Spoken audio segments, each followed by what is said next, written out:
মাস 10 দিন গর্ভে ধরে প্রসব যন্ত্রণা সহ্য করে, 10 মাস 10 দিন গর্ভে ধরে প্রসব যন্ত্রণা সহ্য করে করেছেন যে মা জন্মদান।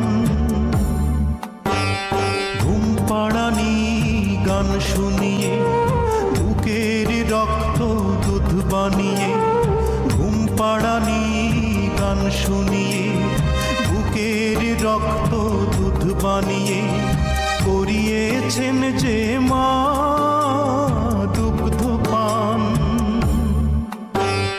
যে মা ছিল বাড়ির রানী সে মা হলো কেন চাকরানী?